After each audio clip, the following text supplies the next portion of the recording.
Hello everybody, it's Calxiyn here. If you guys enjoyed this video, remember that you guys should become patrons over on Patreon or join our Discord server. So, this is a shorter theory than the one that we did yesterday. I thought it was going to be this long document, but it's not, which gives me and Hunter more room to go, I guess.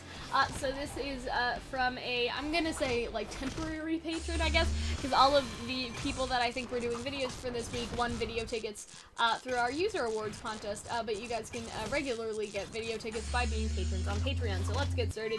So, basically, the idea is that Yang and Raven need a mother-daughter moment without angst, but just a motherly daughter love without them fighting. I think her dying should be an extension of her redemption arc, and this is something I'm very passionate about, and Yang and Raven deserve that real mother-daughter moment, and I know Volume 5 had something, but it's so stressful, I want a war moment. So that's basically what they said. So, not as long as literals necessarily, but I think that does kind of open up room for us to play with this sort of idea, if you know what I mean. I don't want Raven to die. Like, I don't like the idea of redemption only happening in death.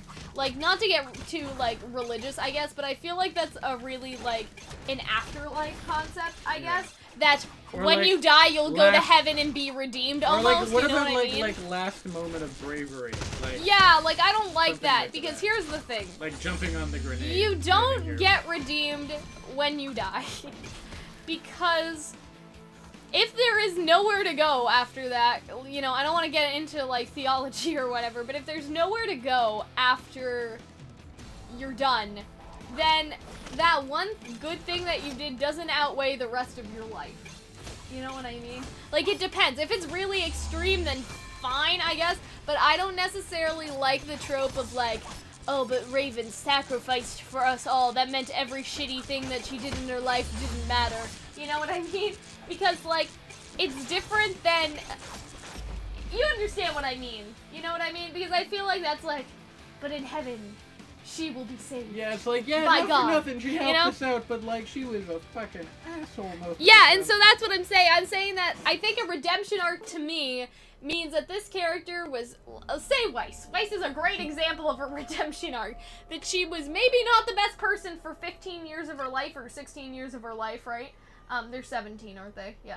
For 17 years of her life, but then when, she, you know, she gradually got better over time, and so the rest of the life that she lives now, like, the next 20 years of her life, let's say, outweighs that 15 years of being a shithead. And even then, it wasn't really Weiss's fault either, because she was being abused by her father, and so she didn't really know how else to act, right? And so I would say that... She was also watching her family members be picked off by a terrorist organization. Basically. And so, like, I'm not blaming Weiss for that by any stretch, but I don't necessarily think that death is redeeming. And so I don't think that if they're gonna have a mother-daughter moment, it should be when Raven is dying, because I think that saving y'all once isn't necessarily an out for all of the horrible things you did. And so I would rather Raven go through some sort of arc like Weiss, where it's been, say, you know, she went to Beacon for a while, so let's just say that if she's 40 now, it's, you know, like 20 years of past mistakes, you know what I mean, over a period of time, because she was at Beacon for a while, so, like, subtract, add, you know what I mean? So it wasn't 20 years straight, but, like, 20 years over the course of her life, maybe she wasn't doing the best stuff, right? And so now I don't necessarily feel like that you need equal time, like now she needs another 20 years, because somewhere in there she was a kid. So let's just say, like, from when she was 10 to when she was 40, so a good 30-ish years, you know, maybe she wasn't doing the best shit all the time, you know what I'm saying? And so I don't necessarily think she needs to, like, perfectly live till 60 and be perfect at a 60-year-old, like, no, I'm not trying to say that, like, I don't necessarily mean an equal amount of time, but I think consistent actions make for redemption. I like how Hunter's nodding, like, yes! You know what I mean? Because I could be... Like not, like, just, like, a genuine change of thought. Yeah, exactly, because I could... Because maybe you have a genuine change of thought, but you're only able to really metastasize that in one action. I guess you never know. It would have to give us clues that, like, this is what she's thinking. She's really real. And honestly, we've seen her, like, that we're getting the idea that she's reevaluating her life. She didn't get... like, she's basically sort of having a midlife crisis, right? Really is. And so... I feel like in that regard, I don't want her to die to be redeemed. I think that again, being redeemed is something that you need to do while you're living.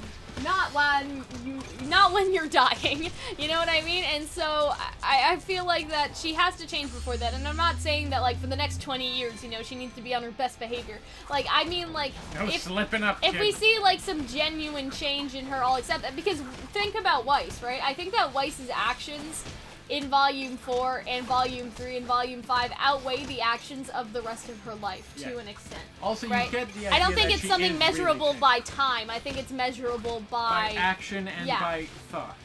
Exactly. And so I think that you can't really, like, I don't think one action that causes you to die or one action of death is enough. Necessarily. Again, it would have to be a really big deal. It might not be enough for other people, but as a viewer, if we were made to understand, like, okay, this, if she got to live, this would be a long-standing change for her. Yeah. But also, it would be nice just to see how she like deals with a long-standing change. Yeah, because and so she that's what I'm saying. change, a long-standing change would be more interesting than like, just being like, oh, Raven sacrificed be... herself for us, she's a hero now, like, bitch ass she wasn't 20 minutes ago. You know what I'm saying? And so I feel like you're right, Hunter, and I feel like, again, it depends on the action. Like, I think that one heroic action can really kind of change the course, but at the same time, I feel like for Raven, we need to see more than one heroic action. We need to see her really change her mind about her life over and over and over again, and I feel like that's more I think effective we're as a already narrative seeing perspective. this. Like, yes, with her exactly. going back to Ty. And so that's where I'm like, I don't know if death is the best course of redemption. No. For this. You know what I mean? And what so I would like I disagree more with that. Is her, like, because she would have to abandon, like, this whole way of life that she's had. Like, yeah, and so that's all what she's I'm ever saying. known in her life. So she looks at, like, Yang's and Ozpin's merry band of lunatics. Or, like, would she, like, accept them? Would she reject them? Would she try to do her own thing? Yeah. Would she ultimately... And I don't want to interrupt you again, but I also feel like that, in terms of Raven, if we do see her die, we'll never know if she was going to go back to the tribe after. Yeah. Right? And so this needs to be a long-standing change that we can visually... you know, comprehend to an extent. And so I feel like death, again, is not the answer. In terms of them having a nice, warm mother-daughter moment, I feel like it's coming. I don't know when, but I do feel like that it is going to be something that happens, and I like the idea, because here's what I really see for Raven, is that she goes back to Ty, and she's like, Ty, your daughter's a fucking idiot, and she took a relic. And then they both go, and despite their differences, and like, they're probably a divorce, you know, they go and try to rescue their daughter. It would appear as though they have a divorce. Yeah. And so that's kind of what I'm saying. I'm saying that that is a more interesting redemption arc than her being like, oh, she's dead. Not I guess only she's that, a hero now. I like the idea of her, like, not, like, I do not want to be this bandit anymore, but I can't necessarily forgive Ozpin. So maybe her just, like, being tortured, and maybe... my voice almost broke there for a second. Maybe it comes to... Wow, it really did there. Maybe! Maybe it comes to... Maybe the death comes in the idea that I have nothing. I have no more. I can't go to Ozpin. I can't ever forgive him, but I definitely can't go back to, like, living as a Ravager like I was before.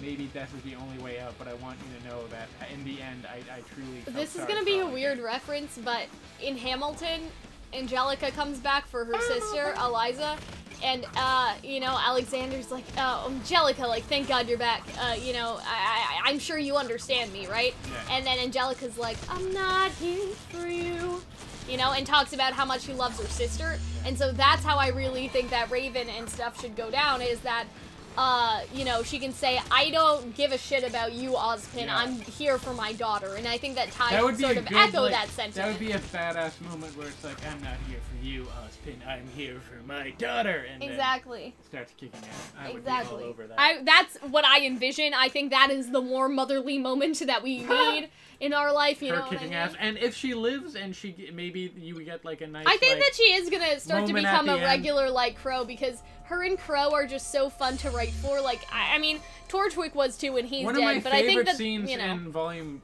4 was the scene where they were both talking, yes, right? Because I think that, like, having, like, I think the dead parents trope is done for a while, you know? Like, Mercury's father is dead, Ruby's mom is dead, like, it's kind of implied, I mean, Weiss's mom is dead on the inside. You know what I mean? I want to see alcoholic Mama Schnee, and I think we might get that. Like, it seems like Emerald's parents are dead because they're not around. Like, we're done with the dead parents for a while, right? I want to see, like, Tai Yang and Raven sort of, like, come to a mutual conclusion that it's like, it's okay, we forgive each other. Yeah. And then I want to see Mama Schnee just fucking glass Jacques over the head with a bottle, and then just like, grab onto Raven and just be like, come here, my love, and then just... Because when you really think about it, there are too many dead parents already. Yeah, like, even Oscar's parents more dead than a fucking Disney movie, you know what I mean? God. Because Oscar is living with his aunt, and I'm not saying that aunts can't be, like, great parental figures. I love mine. But I'm just saying, like,